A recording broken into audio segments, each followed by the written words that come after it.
جنت میں جانے والے اعمال تو بڑے عجیب ہیں. کس کو آیت الکرسی یاد ہے؟ کھڑا کر دیں اور سنیں. کبھی کبھی دل چاہتا ہے کہ کبھی کبھی کسی کو کھڑا کر کے سننا بھی چاہیے کہ دیکھیں 20 سال کی تقریروں کا رزلٹ کیا نکلا ہے. کسی ایک کا امتحان لے کے دیکھوں، لیکن پھر ڈر لگتا ہے کہ اگر نہیں سنا پایا تو کہے گا میں ہی ملا تھا مولانا جرجیس کو پورے مجمع میں، کسی اور کو کھڑا نہیں کیا گیا، ہماری انسلٹ کرنے کو تھے. من قرأ آیت الکرسی فی کل صلاۃ مکتوبۃ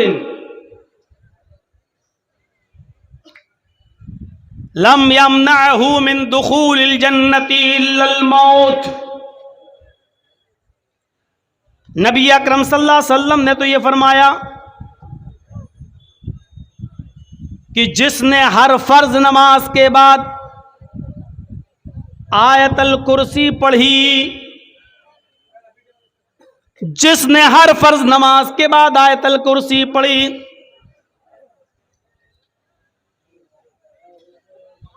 یاد رکھنا ہر فرض نماز کے بعد آیت الکرسی. اب یاد ہے کہ نہیں ہے؟ نہیں ہے تو کرو.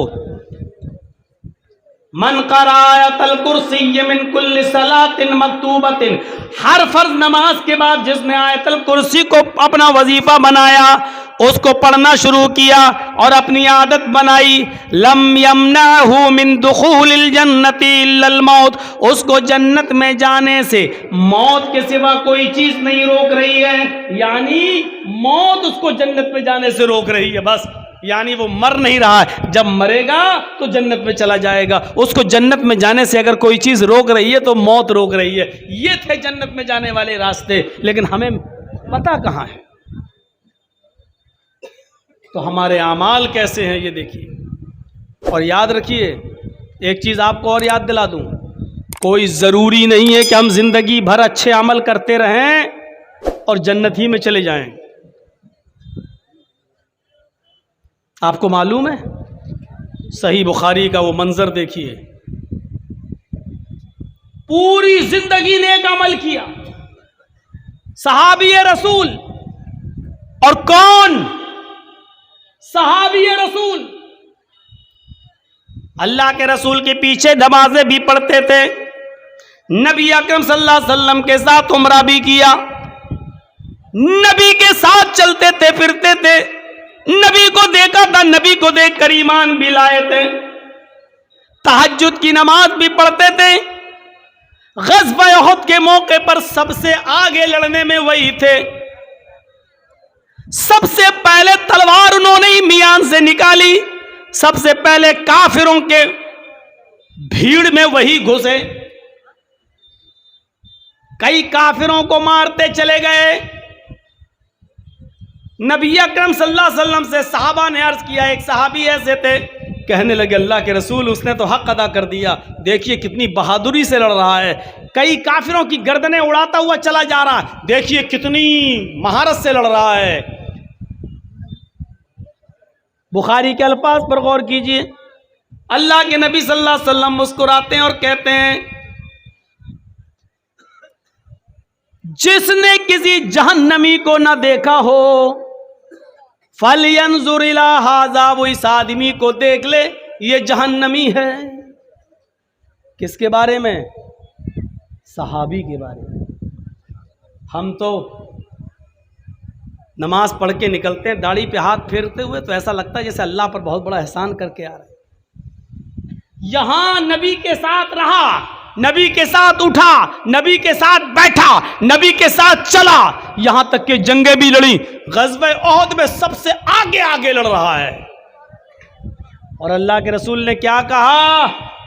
جس کو جہنمی دیکھنا ہو دیکھ لو اسے. وہ صحابی کہتے ہیں بڑا تجسس ہوا مجھے کہ یہ آدمی اتنی بہادری سے لڑ رہا ہے، نماز میں سب سے آگے رہتا ہے، پھر اللہ کے رسول صلی اللہ علیہ وسلم اس کو جہنمی کیوں کہہ رہے ہیں؟ کہا آج میں دیکھوں گا آخر ایسا کون سا عمل یہ کرتا ہے. لاسٹ میں وہ اس کے پیچھے پیچھے رہے، دوسرے صحابی اس کو دیکھتے رہے، اس کا پیچھا کرتے رہے. کیا دیکھتے ہیں کہ یہ صحابی لڑتے لڑتے میدان جنگ میں زخموں سے چور ہو گئے. تکلیف، ایک کھائی میں پڑے ہوئے ہیں، تکلیف برداشت نہیں کر پا رہے ہیں زخموں کی. جو جاسوسی کر رہا تھا، جو صحابی جو ان کے پیچھے لگا تھا، وہ دیکھ رہا کہ دیکھیں یہ کیا کرتے ہیں. اللہ کے نبی نے اتنے بڑے مرد مجاہد کو کیسے جہنمی کہہ دیا.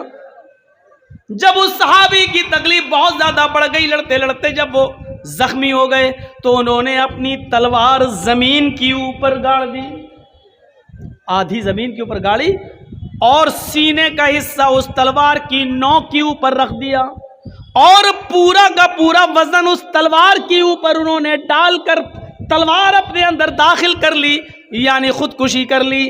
زخموں کی تاب نہ لا سکے اور انہوں نے جلدی سے اپنے آپ کو ہی مار ڈالا.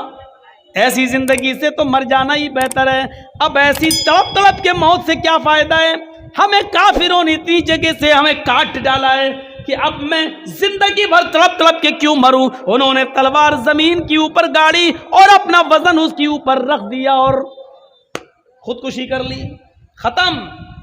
جو صحابی دیکھ رہے تھے وہ آئے اور کہنے لگے اشہد ان لا الہ الا اللہ و اشہد ان محمدن عبدہ ورسولہ. اللہ کے رسول نے کہا رے تمہیں کیا ہو گیا ہے؟ تعجب اس لیے کیا کہ تم تو پہلے ہی سے مسلمان ہو، پھر آج اچانک یہ کلمہ پڑھ رہے ہو، ایسا کیوں؟ کہا اللہ کے رسول ابھی تھوڑی دیر پہلے آپ نے کہا تھا جس کو جہنمی دیکھنا ہو اس کو دیکھ لے، آج میں نے اپنی آنکھوں سے دیکھ لیا ہے. پوری زندگی جس نے دین پر نیک کام کیے، دین پر عمل کیا، اور آخری وقت میں غلط کام کر گئے، زخموں کی تاب نہ لا سکے اور خودکشی کر کے انہوں نے اپنے آپ کو مار لیا. اللہ کے نبی فرماتے ہیں جہنم میں جائیں گے.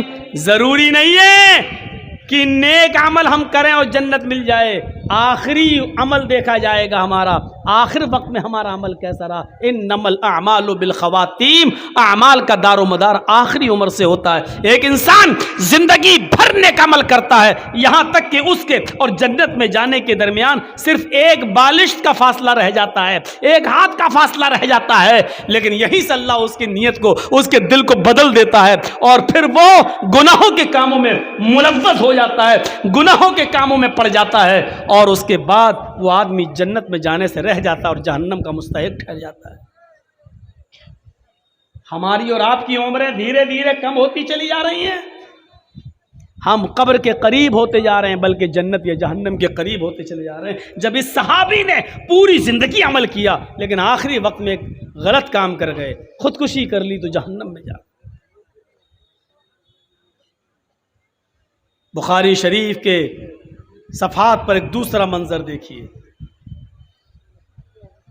جنگ خیبر کا نام سنا؟ جنگ ہوئی، بہت سا مال ملا، صحابہ کے ہاتھ لگا. ایک صحابی کو ایک چادر پسند آ گئی، انہوں نے اس مال میں سے چادر پہلے سے لے لی، چپکے سے، کسی کو پتہ نہیں چلا. جب سارا مال اکٹھا کیا گیا، آخری آواز بھی لگا دی گئی جس کے پاس جو مال ہو وہ جمع کر دے. وہ صحابی چادر جمع نہیں کیے. اللہ کے رسول نے سارا مال سارے صحابہ میں تقسیم کر دیا، جس کا جو حق تھا دے دیا. جب مال تقسیم ہو گیا، سب کچھ ہو گیا، بٹ گیا، کئی مہینوں کے بعد وہ صحابی ایک چادر لے کر آئے. کہا اللہ کے رسول خیبر کی لڑائی میں جو مال ملا تھا اس میں چادر پر میری نیت خراب ہو گئی تھی، میں نے یہ چادر لے لی تھی، لیکن اب مجھے اللہ کا ڈر ہے، میں نے سوچا کہ یہ چادر آپ کو واپس کر دوں. اللہ کے نبی فرماتے ہیں جاؤ لے جاؤ.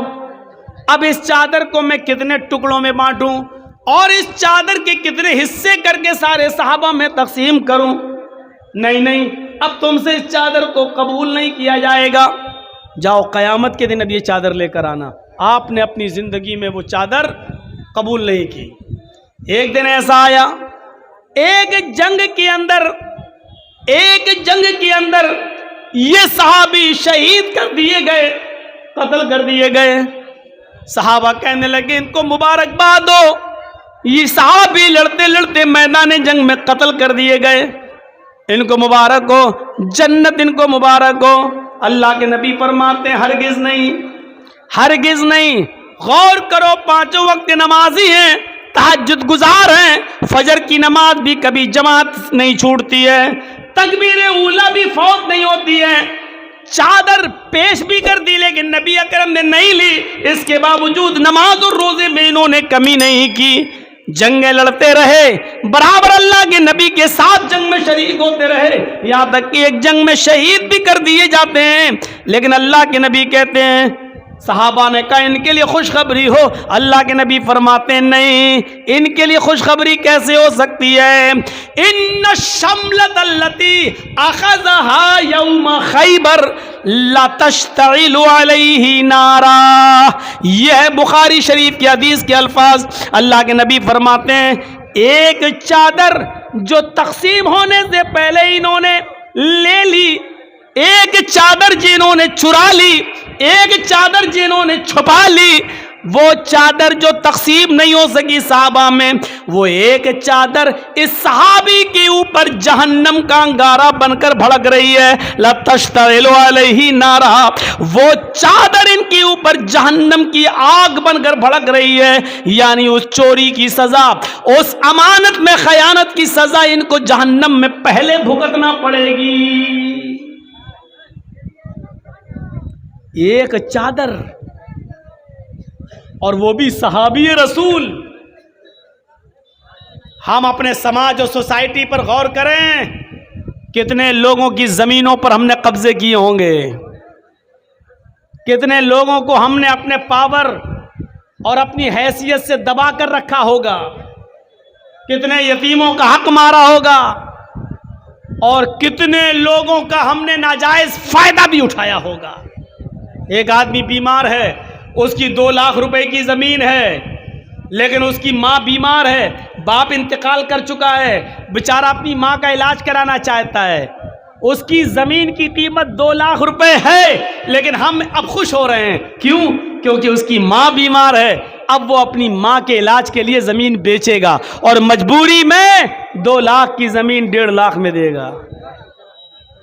ہم اس کی مجبوری کا فائدہ اٹھا رہے ہیں۔ اب وہ آتا ہے، بھائی صاحب میری ماں بیمار ہے، کیا یہ زمین میں بیچنا چاہتا ہوں، آپ لیں گے؟ آپ نے کہا لے لوں گا، لیکن آج کل زمین کی قیمت بڑی کہاں ہے، لاک ڈاؤن کے بعد حالت خراب ہے، یہ ہم نے بہانہ کرنا شروع کر دیا، ارے صاحب 2 لاکھ، ہم جانتے ہیں 2 لاکھ اس کی قیمت ہے، لیکن اس کے باوجود ہم جانتے ہی مجبور ہے 1.5 لاکھ میں دے گا، اور ہم 1.5 لاکھ میں لیتے ہیں اور وہ بیچارہ مجبوری میں 1.5 لاکھ میں بیچتا ہے۔ کبھی آپ کو ترس آیا اس کے اوپر؟ کبھی آپ کو ترس آیا کہ اس کی ماں بیمار ہے، چلو 2 لاکھ کی زمین 2.25 لاکھ میں لے لیں؟ کبھی سوچا 2.5 لاکھ میں لے لیں؟ ہماری زمین کی قیمت تو بڑھی جائے گی 2-4 سال میں، لیکن بیچارہ اس کی ماں کا علاج تو اچھا ہو جائے گا۔ کبھی ہمارے دل میں تصور آیا؟ نہیں، 2 لاکھ کی زمین کو 1.5 لاکھ کی زمین میں خریدنے والوں، اللہ کی قسم امانت میں خیانت میں یہ بھی لکھی جائے گی۔ آپ یہ مت کہیے کہ اس نے تو اپنی خوشی سے دیا ہے، وہ راضی تھا، اس نے تو سودا طے کر کے دیا ہے۔ نہیں، آپ کو معلوم ہے 2 لاکھ کی زمین ہے، وہ 1.5 لاکھ میں مجبوری میں دے رہا ہے، اور آپ لے رہے ہیں، آپ امانت میں خیانت کر رہے ہیں، آپ 50,000 روپے کا ڈاکہ ڈال رہے ہیں، آپ یہ سودا خوشی کا نہیں مانا جائے گا، شریعت کے دائرے میں یہ سودا خوشی کا نہیں مانا جائے گا۔ چودھریوں سن لو، اور گاؤں کے ساہوکاروں، غریبوں کی غربت کا فائدہ اٹھانے والوں، مجبوروں کی مجبوری کا فائدہ اٹھانے والوں، بچو گے نہیں قیامت کے دن۔ وَالْعَصْرِ إِنَّ الْإِنسَانَ لَفِي خُسْرٍ، زمانے کی قسم